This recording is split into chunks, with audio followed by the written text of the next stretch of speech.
lot of people in the chat talking about Ghost Recon.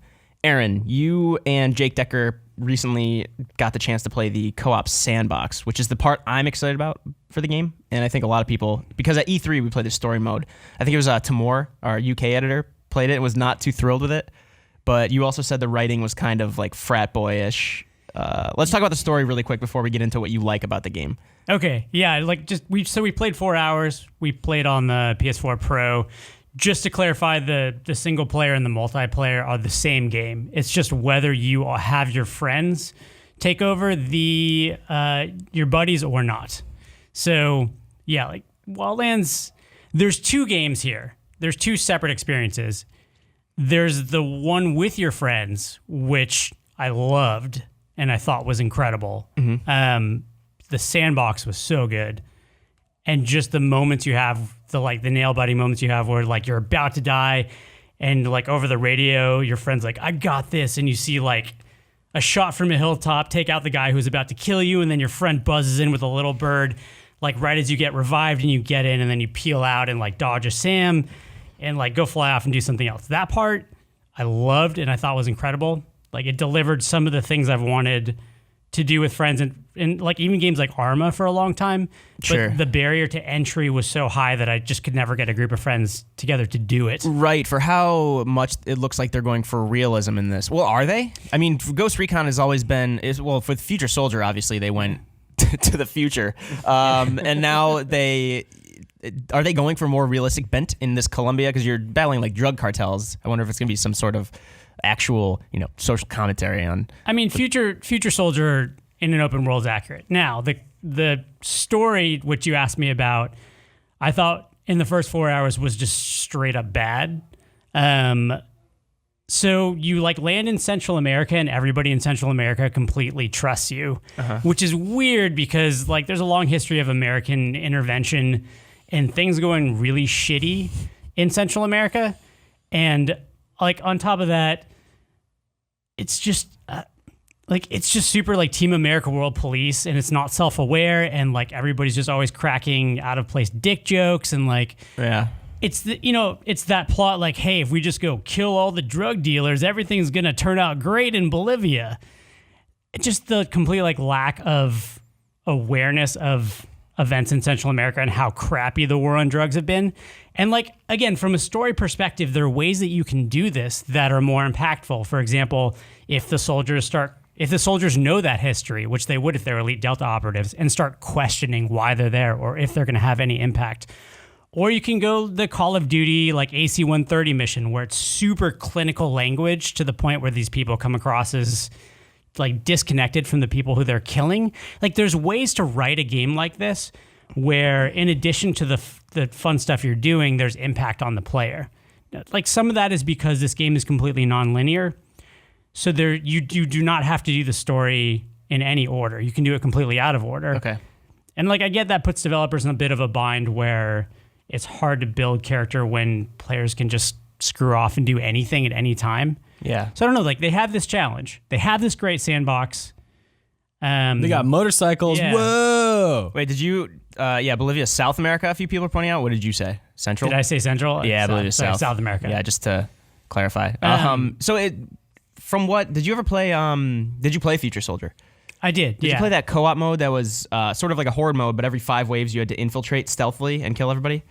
You had synced shots in that, so I'm wondering if it kind of feels like Future Soldier in an open world, but with a little more emergent gameplay. I think it's exactly Future Soldier in an open world. Okay. Which sounds cool, because I actually liked Future Soldier more than I think the average person. Yeah. And again, like, I kind of thought the story was mediocre and the writing was kind of bad, but as soon as you get your friends in there, it's a great game. Like, it is actually a really, really fun game. And it like, again, like you see here, you're assaulting a base at night with a lightning storm. You are like using your night vision goggles. You're scouting with your recon drone. You are planning combined armed assaults with your friends, like coming in with little bird helicopters, dusting off on a rooftop, like dropping off a sniper on a hillside. That aspect of this game, like that's what made it the experience. That's what made the 4 hours for me. Is it, what do you want to say for the actual...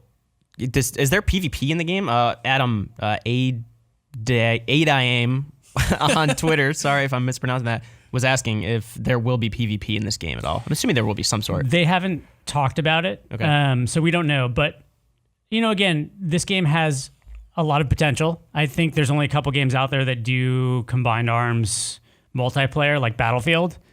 And I'm not saying that they would go that direction in the future with this game, but doing PvP in an open world environment, I think is, people have modded Just Cause 2 and 3 to have multiplayer. Sure. And I think this game could also benefit from it. Hold on, Just Cause 3 has multiplayer now in a mod? They modded it in, yeah.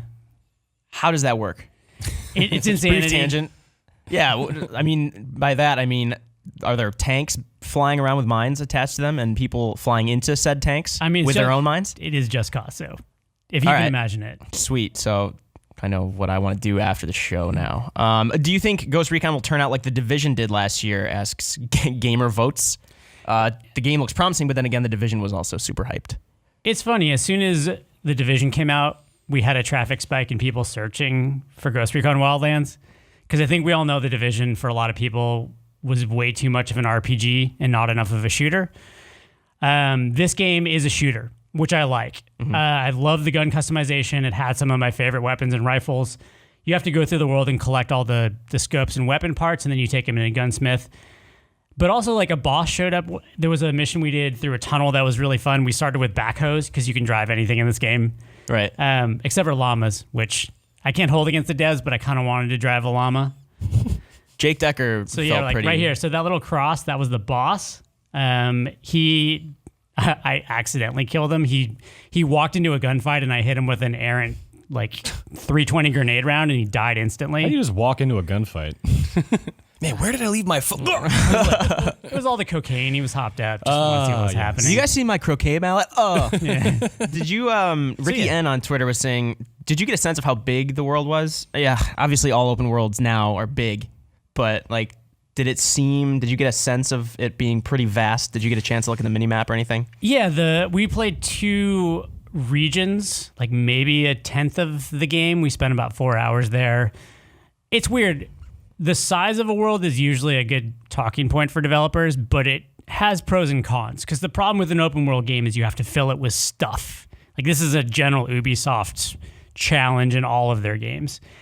And if you make the game too big and you fill it with too much boring stuff, or you make too much stuff that distracts people from the main quests, or you sacrifice, the textures up close in this game weren't very good, but the environmental effects at a distance, like lightning storms and flamingos, you're flying through a flock of flamingos with your helicopter, or just the things in the distance were all gorgeous, but the things up close were kind of meh. So I don't know. Yeah, it's a massive world. They're saying it's the biggest one they've ever made. That comes with pros and cons. Mm-hmm. More playtime, more things to do. The big question is always, how well did you fill that world with stuff, and how fun is that stuff to do? Yeah, you can make Chicago and Watch Dogs 1, but if there aren't that many people, it won't feel like a city. That's why I liked The Division. I thought it was kind of boring that way. It was this beautiful city with no people in it. Yeah, and I had no impact. From the virus, right? Yeah. Yeah, I guess they justified that, but I don't know. I didn't find The Division too fun, but I haven't played since they've done a year of updates, and now it's just a totally different game from what I hear. Their survival DLC literally is a different game. Right. Yeah, that's how I want to play the game when I said this all throughout the year in the office, and also in my free time, and also on the lobby. People who have been here a lot, I'm sure Goob Shu Riot is probably has heard this before, but I've been meaning to play more of The Division since release day. By the way, which was almost a year ago in a month. Yeah. I still want to. Me and you were the ones saying oh, I love the post-apocalyptic aesthetic in New York. I love that kind of ragtag group of people fighting back. And I tried playing the game, and the mechanics just totally kind of screwed it up for me, unfortunately. Oh well. I think that game got sunk on just a general sense of unfairness. I think the mechanics, even the cover mechanics were unfair to the players. You had no fine control over coming up and over cover. You get shot during animations going in and out of cover. There was no crouch. There was no prone. Right. And then you get in the dark zone and other players with better gear would instantly kill you and not even take your stuff. Like, you didn't even want to take what I had. You just did it to be a dick. Just give you a taste of their taint and move on. Yeah. So David Fox in the Twitch chat was just asking Aaron, how easy is it to kind of coordinate with your team? Because in the E3 demo, obviously Ubisoft they're all converging on one base at a time as a cohesive unit. Did it seem that easy, or like how does it kind of keep the team together in this massive open world? Can you have like one person in each corner? So from what you played, there are actually really cool mechanics in the game that give you situational awareness. When each of you can pick a target. So if you're trying to do like a 4-person sync shot, each of you can designate a target, and everybody else on your team sees what target that you are aiming at, and they can also see if you're not aiming at that target. So if you all designate a target and somebody's about to initiate a countdown, which you can do with a button press or just count down yourselves. Okay. If you see a circle go over one of the guys who you've targeted, you know that your buddy's screwing around and not aiming at that guy. So it like, come on, Steve. Yeah. Or like, yeah, I mean, that's a cool the least little military name ever. Yeah. That's why they use last names. So you're not saying like, take the shot, Doug. Jake Decker, video producer here who played the co-op with you, was just telling David Fox, if I'm not mistaken, who asked the question, that you get a notification when they want to do a mission, and then you can accept and fast travel. Yeah. So we found the easiest thing to do was to break. There's 4 people in co-op. We broke off into teams of 2 and like talked between teams of 2, because honestly, sync shotting with 2 people is way easier. Yeah. I mean, there's always the chance of somebody to go full Leroy Jenkins when you're trying to do a stealth run. Because the stealth has a lot of good mechanics to it, and there's a lot of planning that can go into it. And if you screw it up, I was impressed with how hard the AI pushed back. It's like GTA. They'll kill you eventually. So you either have to do the stealth route or you have to have an exit plan. Okay. And how much you accomplish in the meantime, how much stuff you get done in the base is kind of up to you and how stealthy or not stealthy or quick you decide to do it. Okay. So it was pretty easy with the right crowd. Right. When you're playing with other people. Yeah, it seems like the Division kind of, it could be made or broken by who you're playing with. If you're playing with someone you know, or like Left 4 Dead or something, I don't know. You can also just choose games, now that I think of it. Like, you can be in the same world with your friends and choose not to do missions with them. Right. So you can actually be just doing other stuff, and then it's like it was just left on the D-pad, join up and go do something together, and then go off and do whatever else you want. Awesome. That was pretty seamless and easy. Cool. So in general, it seems like Wildlands, at least from your perspective right now, the co-op sandbox is where it's at, as opposed to the kind of more less than optimistic story.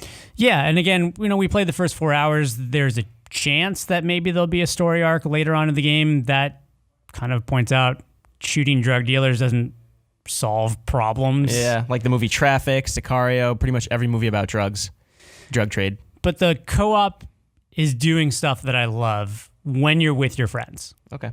Cool. You and Jake also did, I think it's up now on the site, on GameSpot, the 6 things you should know about Ghost Recon Wildlands. So people watching right now, you can go check that on the site right now. You can watch that for more in-depth conversation about the game, and let us know what you think. We'll do our best to look through the comments and kind of answer any other questions that weren't answered in the feature or on this segment.